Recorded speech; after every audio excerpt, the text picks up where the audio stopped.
Hello everyone, welcome to this video. इस video का topic है गैलीलियन ट्रांसफॉर्मेशन।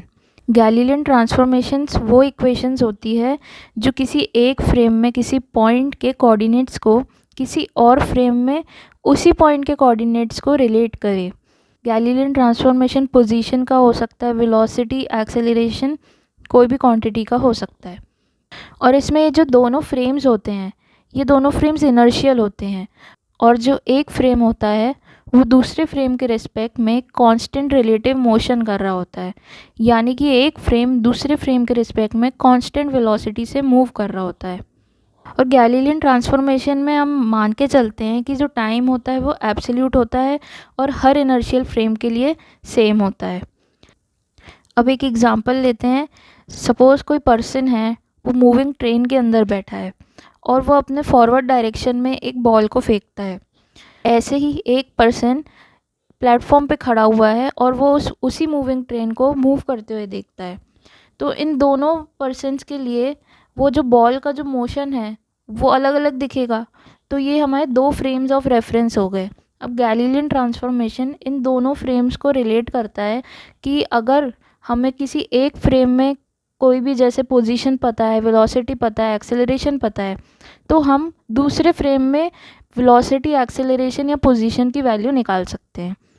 तो गैलीलियन ट्रांसफॉर्मेशन हमें एक ऐसी इक्वेशन देता है जो दोनों फ्रेम्स को रिलेट करे। तो एग्ज़ाम में कई बार गैलीलियन ट्रांसफॉर्मेशन की लिमिटेशंस भी पूछते हैं, तो वो भी पढ़ लेते हैं।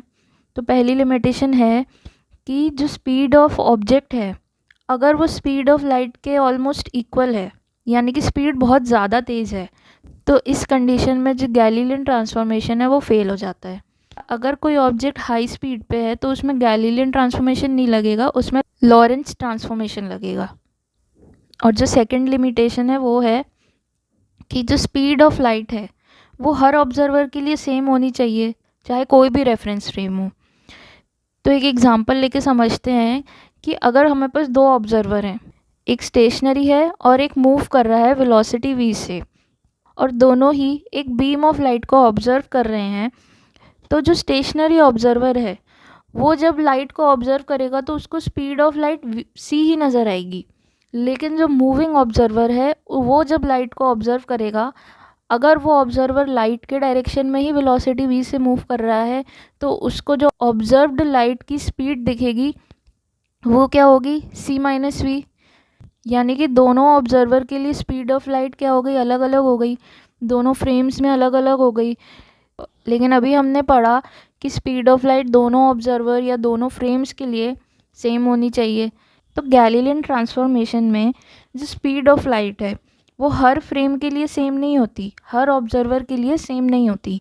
और यही इसकी एक लिमिटेशन है जो कि सॉल्व की थी आइंस्टाइन ने by giving the theory of special relativity, जिसमें वो स्पेस ऑफ टाइम को रिलेट करते हैं।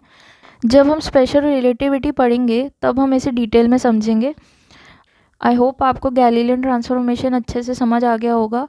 इसके आगे इसका डेरिवेशन भी है जो कि हम नेक्स्ट वीडियो में करेंगे। Thank you.